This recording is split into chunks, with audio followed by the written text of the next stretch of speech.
C'est ce que l'on appelle tout simplement la guerre psychologique. Le Hamas a lancé son plus grand exercice surprise jamais réalisé jusqu'alors. En quelques secondes, la température de toute la région frontalière est montée d'un cran, comme si le spectre de l'opération spéciale de renseignement manquée de Khan Younes en novembre dernier hantait les leaders du Hamas. Un mouvement terroriste qui a compris en ce début de semaine que l'étau se resserrait de plus en plus sur son programme de tunnel offensif. L'armée israélienne a effectivement annoncé avoir découvert dans la région de Kerem Shalom, à l'extrême sud donc de la frontière avec Gaza, une ancienne galerie grâce à la construction de l'obstacle souterrain.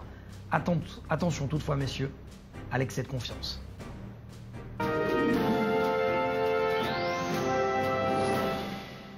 À l'excès de confiance justement du côté des États-Unis. On prend justement la direction des États-Unis à Washington où nous retrouve Michael Prison. Vous êtes ancien officier de la DIA, c'est-à-dire de renseignement militaire américain. Vous étiez en poste à Bagdad. Et justement, cette semaine, il y a un jeu, une guerre des mots entre Téhéran et Washington. Et la question est toute simple. Michael, les États-Unis perdent-ils ou pas la guerre des mots face à l'Iran ? Je crois que ce sont les États-Unis qui ont l'avantage aujourd'hui. Les provocations de l'Iran auxquelles nous avons assisté ces 2 dernières semaines avaient pour but de provoquer des frappes américaines. Mais le président Trump a décidé de ne pas répliquer et c'est ça qui lui donne l'avantage. Les États-Unis sont en train de gagner la guerre des mots contre l'Iran.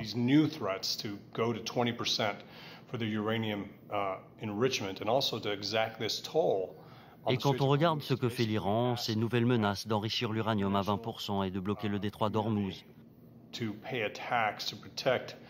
en fait, il demande à la communauté internationale de protéger ses actifs d'une attaque iranienne. En gros, l'Iran demande qu'on paie sa protection dans le détroit d'Ormuz alors qu'il s'agit de se protéger des attaques de la marine des gardiens de la révolution islamique.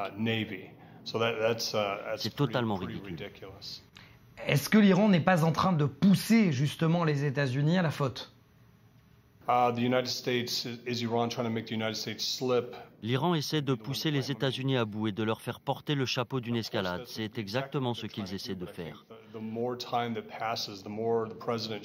Mais plus le temps passe, plus le président fait preuve de retenue et met en place ses capacités de défense dans la région afin d'absorber ses attaques de missiles et de roquettes. Il mobilise également les renseignements afin de montrer à la communauté internationale et au Conseil de sécurité des Nations Unies que ces attaques sont menées par les gardiens de la révolution islamique, leur marine et leurs proxys, puisque c'est un mouvement qui possède des ramifications en Irak et en Syrie. Donc les États-Unis sont dans une position de force et la seule erreur qu'ils pourraient faire serait de relâcher la pression maximum sur l'Iran. Les États-Unis, Michael Prigent, avaient promis que la Corée du Nord n'aurait pas la bombe nucléaire. Ils n'ont pas réussi. Aujourd'hui, le même cas, visiblement, se repose pour l'Iran. Est-ce que cette stratégie ne va pas pousser finalement Israël à agir seul ?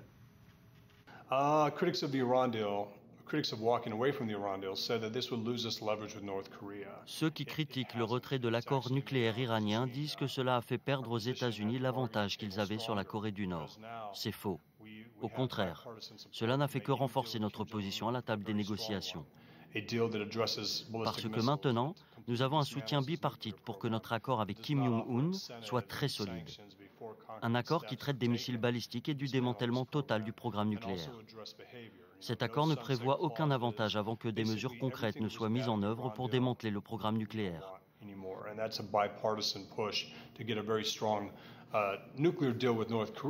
Cet accord se concentre aussi sur le comportement des parties et les clauses potentielles de fin. En gros, tout ce qu'il y avait de mauvais dans l'accord iranien, nous n'en voulons plus. Et c'est un effort des deux côtés pour obtenir un accord fort avec la Corée du Nord. Le type d'accord durera longtemps, qui passera au Congrès, deviendra un traité qui sera encore d'actualité lorsqu'il y aura un nouveau président. Ce sera le genre de traité qui peut obtenir 60 votes. Donc voilà où nous en sommes aujourd'hui. Si l'Iran se précipite sur la bombe, le monde entier va entendre parler de notre département de défense et de notre président, et cela pourrait bien se solder par une frappe militaire contre les sites nucléaires iraniens, Fordo, Parchin et Arak, ces bases qui ne sont même pas référencées dans l'accord.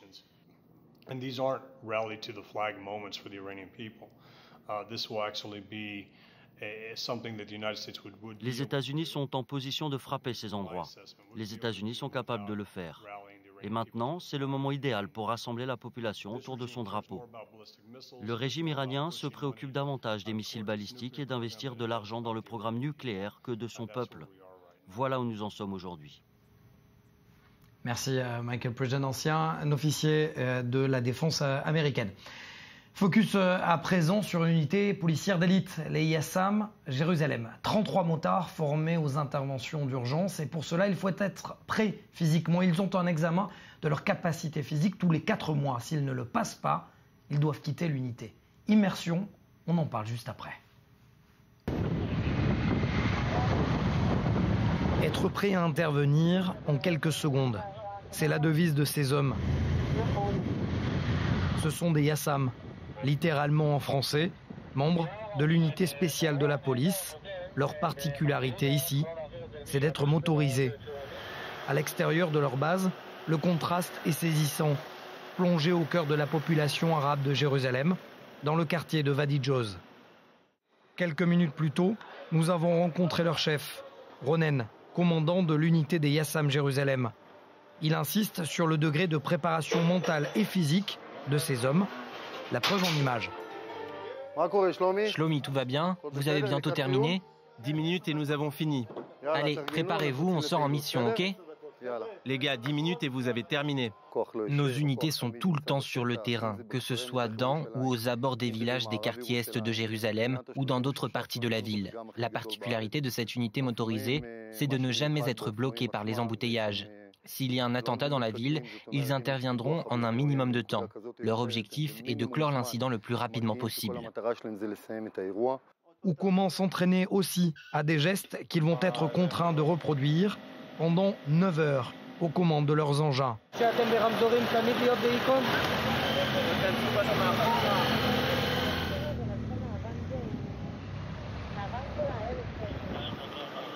Toujours être sur le qui-vive, quelle que soit la zone à surveiller. Ici, à l'entrée du quartier palestinien d'Issaouia, sur l'une des positions les plus stratégiques au nord de Jérusalem.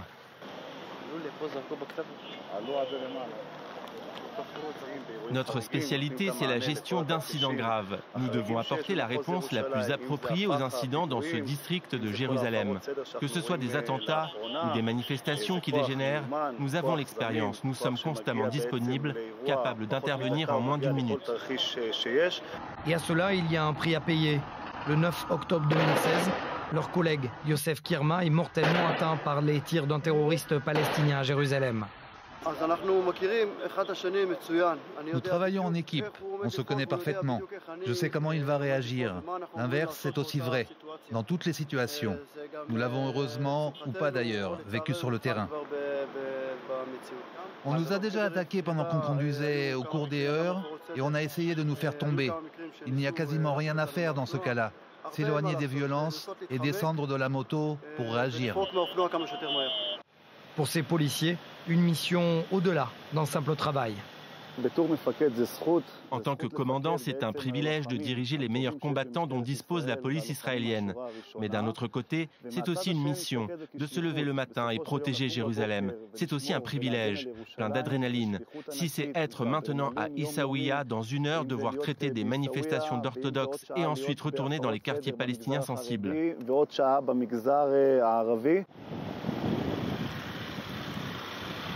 Toute la complexité de Jérusalem et de ses quartiers, imbriqués les uns dans les autres.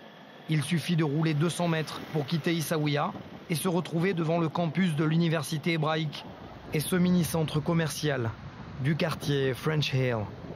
Les Yassam nous emmènent alors au centre de la capitale.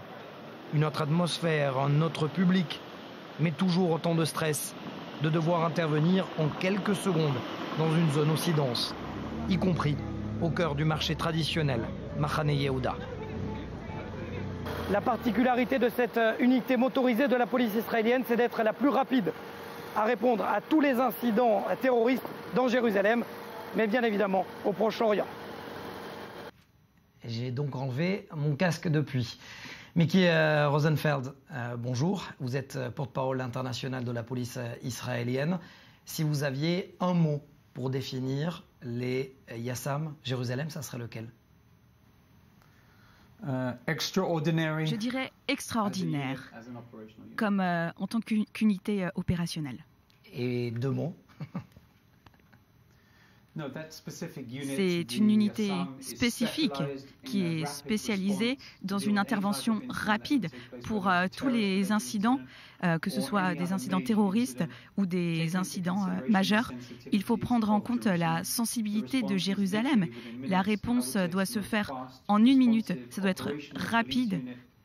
Et c'est une unité très spéciale et très opérationnelle. Alors, ce qui m'a marqué justement, Mickey, c'est le fait d'être leur capacité à être opérationnelle tout le temps, sans arrêt, quel que soit le moment de la journée. Est-ce que c'est unique justement au monde? Est-ce que c'est le seul exemple d'une telle unité dans le monde?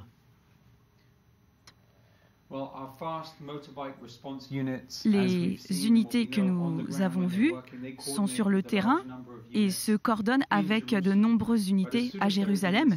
Mais dès qu'il y a un incident, elles doivent tout de suite s'impliquer et quand c'est un incident important, le temps de réponse est extrêmement rapide pour se déplacer dans Jérusalem, qu'il s'agisse de la vieille ville, du marché ou du centre de la ville.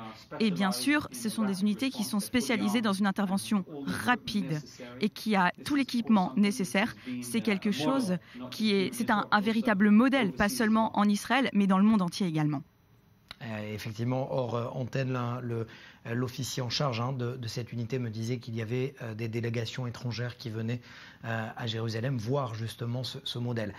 On va parler aussi des défis, Mickey Rosenfeld, parce que l'été arrive et les températures également montent, pas seulement à l'extérieur, mais au niveau sécuritaire. Quels sont les défis sécuritaires pour la police israélienne cet été? Pour le moment, notre plus grand défi est de sécuriser les zones les plus centrales, comme la plage, et également à Haïfa, et également à Jérusalem. Il y a beaucoup d'endroits où beaucoup de choses se passent, où il peut y avoir des incidents importants, et il y a des milliers de personnes dans la vieille ville. Il y a des spectacles, des événements avec énormément de gens qui viennent dans toutes les parties de Jérusalem. Et tout ce qui se passe dans la vieille ville, autour de la station de bus, et au quotidien, nous devons être prêts à répondre à tout ce qui peut se passer. Alors, impossible d'éviter le sujet, parce que c'est le sujet aussi d'actualité en Israël. C'est peut-être moins sécuritaire et plus au niveau du fonctionnement de la police, parce que ça aussi, vous devez le gérer, Mickey Rosenfeld. Le cas de Solomon Teka, ce jeune Israélien d'origine éthiopienne qui a été tué par un policier. On sait que l'enquête est toujours en cours. Comment vous expliquez cet acte au sein de la police? Le ministère de la Justice est en train d'examiner cet incident pour voir ce qu'il s'est vraiment passé. Et si nous avions pu l'éviter, il aurait fallu que ce soit évité. Il faut d'abord comprendre ce qui s'est passé. Et ce qui se passe, c'est que ce policier n'est plus en exercice actuellement, et nous essayons de savoir. Il y a des régulations très strictes dans la police, et la police doit répondre de ça, et nous devons prendre en considération le fait qu'il y a des incidents régulièrement, et avec des civils, et plusieurs types de civils. Donc là, c'est la communauté éthiopienne, mais ça peut être également la communauté orthodoxe ou d'autres communautés juives avec lesquelles nous intervenons. Et nous avons vu lors de cet incident spécifique que là, il faut que nous évitions ce genre d'événements, car c'est un civil innocent qui a été tué, et c'est quelque chose qui est totalement inacceptable. Nous devons protéger nos civils, nous devons protéger nos policiers, et beaucoup de policiers sont tués lors des émeutes. Des policiers qui sont blessés, qui ont été blessés au cours de ces émeutes. Très rapidement, Mickey Rosenfeld, on a vu la police israélienne qui savait également, lorsque l'ordre avait été donné, de gérer ce type de manifestation violente, qu'elle soit, vous l'avez dit, qu'elle concerne des orthodoxes, que ça concerne des Arabes israéliens ou des Palestiniens ou des Juifs éthiopiens, c'est exactement le même traitement. La réponse de la police israélienne est toujours la même chose. Dès que nos unités ou nos civils sont attaqués, nous devons répondre à cette menace. Que ce soit des pierres ou autre chose, nous intervenons de manière appropriée. Que ce soit des pierres ou des feux, nous intervenons en respectant la loi et en fonction de ce qui est acceptable. Et toutes les personnes qui n'interviendront pas de la bonne manière devront répondre de leurs actes. Merci beaucoup, Miki Rosenfeld. Je vous souhaite un été, bien évidemment, calme, chaud, uniquement à l'extérieur et non pas dans la gestion des incidents. Merci, Miki Rosenfeld. Vous reviendrez à la fin de l'été pour nous dire justement ce qui s'est passé au cours de ces 2 mois. On continue notre émission Défense avec un focus particulier également. Les forces de sécurité militaire cette fois. Nous avons eu la possibilité de filmer le tout nouveau terminal frontalier de Kalandia au nord de Jérusalem. Reportage. Point de passage de Kalandia au nord de Jérusalem. L'un des centres névralgiques qui séparent Ramallah de Jérusalem. Ici, les files d'attente pour rentrer dans Jérusalem étaient interminables. Parfois presque 2 heures d'attente. Mais voici la situation aujourd'hui. Un terminal frontalier avec toutes les infrastructures modernes que cela implique. La preuve en image. Ce Palestinien a oublié son téléphone dans la poche. Le portique sonne, il revient et le dépose dans le scanner de sécurité. C'est bien, c'est bien. Pourquoi ? Parce que ça va plus vite, il y a moins de monde, c'est plus simple aussi. Je vais au travail à l'heure, tout est plus facile. On ressent les mesures d'allègement. C'est-à-dire ? Je vais au travail quand je veux et je reviens quand je veux. Depuis le terminal jusqu'à ma sortie, le processus me prend 2-3 minutes. Mais avant, c'était très dur et complexe, et épuisant. Comme vous le voyez, ces Palestiniens viennent d'arriver dans ce terminal ultramoderne de Kalandia. Il leur suffit de quelques secondes d'être reconnus par le système de reconnaissance faciale pour passer de l'autre côté, pour aller travailler à Jérusalem et dans les grandes villes israéliennes. Il y a un site de file pour ceux qui disposent d'une carte biométrique. Les autres présentent leur laissez-passer. Le commandant de garde du terminal frontalier de Kalandia, le voici, Eldad. Un projet selon lui qui a nécessité l'investissement de plusieurs dizaines de millions de shekels pour installer des moyens technologiques et sécuritaires modernes, ce qui aurait de facto permis de réduire les tentatives d'attaque. À partir du moment où une personne vient dans un terminal aux standards européens qui lui permet d'aller plus aisément au travail, qui n'a pas à attendre des heures pour être inspecté, questionné, des vérifications parfois superflues, dans la mesure où on dispose de moyens techniques secrets qui nous permettent de détecter des suspects même avant qu'ils ne rentrent dans le terminal. C'est ça qui leur permet de passer plus vite, d'améliorer leur quotidien et donc au passage leur enlève l'envie de commettre une attaque terroriste. Globalement, dans les faits, cela fonctionne. Car selon cet officier, aucun terroriste n'est passé via ces points de passage au cours des 12 derniers mois. Et ce, grâce aussi à la vigilance de ses soldats. Shachar a évité un attentat au couteau la veille de Shavuot, la fête des prémices, il y a un mois. Cette femme montrait des signes de peur sur son visage. On nous apprend en cours de nos classes à détecter des signes suspects. Comment reconnaître des personnes dont le comportement sort de l'ordinaire. Et cette femme, justement, montrait des signes. L'enquête a prouvé que cette femme voulait commettre un attentat à Jérusalem et poignarder quelqu'un.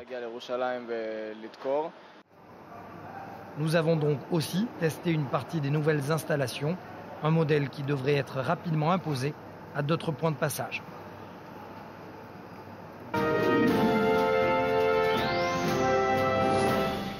Dernier invité cette semaine, Israël Ziv, l'ancien général israélien, le directeur du seul d'ailleurs, projet agricole au Soudan du Sud. Vous avez pu voir une série de reportages que nous avons filmés sur place, mais son projet bat de l'aile, vous le savez. Il est accusé par le Trésor américain d'avoir vendu 150 millions de dollars d'armes au gouvernement sud-soudanais. Vous avez vu avec nous dans notre plateau défense le général Israël Ziv, ancien chef des opérations stratégiques et surtout l'inventeur du projet Green Horizon. Je l'ai vécu en direct, j'étais au Soudan du Sud et je vous en remercie d'ailleurs pour nous avoir montré d'abord ce que représente un projet agricole et surtout créer de zéro un projet agricole. Et comme je le disais dans mes reportages, ancien général Ziv, il y a un problème aujourd'hui. Le projet est quasiment à l'arrêt. On l'a su et je l'ai annoncé à l'antenne. Le président Salva Kiir a envoyé une lettre au Premier ministre Benjamin Netanyahu pour lui dire « Agissez, soit Israël Ziv est coupable, soit il ne l'est pas, mais mettez la pression sur les États-Unis. » Qu'en est-il aujourd'hui ? Tout d'abord, merci beaucoup. Aucun doute qu'il y a là un problème très difficile qui est présenté comme le problème d'Israël Ziv, mais en fait ce n'est pas que ça. Israël Ziv ne fait que présenter un problème bien plus grave de centaines et de milliers de personnes pour lesquelles nous représentons une source de revenus, leur pain quotidien et même leur espoir. Or, au moment où sont imposées ces sanctions, de façon totalement injuste, sans aucun contrôle, sans enquête, sans concertation, elles viennent de nulle part, comme un coup de tonnerre dans un ciel bleu, et la situation ne fait qu'empirer, et nous pouvons difficilement maintenir le projet. Vous l'avez vu, nous devons licencier des centaines de personnes qui n'ont pas d'autre alternative. C'est tout simplement horrible. Est-ce que vous avez reçu une réponse de la part du Premier ministre Benjamin Netanyahu de cette lettre envoyée par le président Salva Kiir que nous avons pu interviewer? Je sais que le gouvernement israélien agit sur cette question, tente de procéder à des vérifications face aux autorités américaines. Cela a été rendu public et je ne révèle rien ici de secret. Mais à l'heure qu'il est, nous n'avons reçu aucune réponse et je ne comprends pas vraiment pourquoi. Si ce que l'on prétend est vrai, pourquoi ne pas apporter les preuves? On parle de sommes énormes, d'une opération imaginaire importante, mais vous apportez des preuves, une seule preuve, une seule arme. Ne parlez pas de 150 millions. Laissez tomber toutes les histoires. Prouvez-moi qu'Israël Ziv a vendu une arme, pas pour 150 millions. Prouvez la vente d'une seule arme et Israël Ziv prendra la responsabilité pour tout le reste. Mais ils ne peuvent pas apporter ces preuves parce que ces accusations sont infondées. Et c'est là le problème le plus grave. Alors le gouvernement israélien fait des efforts, mais il y a un autre ordre du jour et ce n'est pas sa priorité.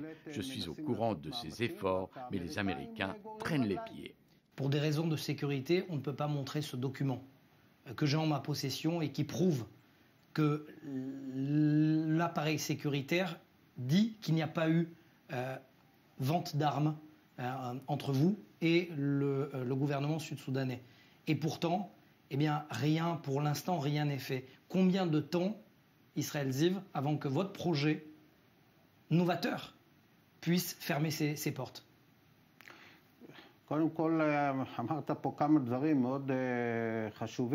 Tout d'abord, Mathias, vous avez vu certaines choses très importantes. La première, c'est effectivement que toute la direction sud-soudanaise affirme, même face caméra et sans se cacher, qu'il n'y a jamais rien eu. Pas de livraison d'armes ou de vente d'armes, des accusations totalement infondées. Ce ne sont que de fausses informations. Mais le temps est compté. Je pense qu'il nous reste à peine quelques semaines, 2 mois peut-être, avant de stopper totalement le projet. Malheureusement, les banques israéliennes, par peur et sans aucune raison légale, bloquent nos comptes et condamnent des milliers de personnes à la famine. Est-ce que vous avez pensé à un moment, vous avez proposé aux autorités américaines, israéliennes, au Soudan du Sud, de vous mettre de côté et de dire que le projet continue?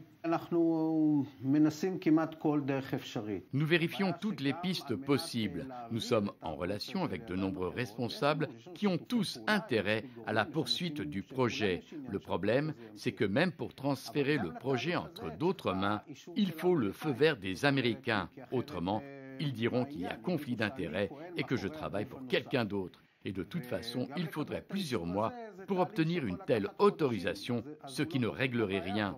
Ce n'est pas qu'il y a différentes versions. Ici, c'est blanc ou noir, ou ce que l'on prétend est vrai, ou c'est carrément faux. Pourquoi dois-je souffrir, ainsi que des milliers d'autres personnes, du fait de fausses informations? Quelqu'un a trompé les Américains, involontairement ou volontairement. Qui?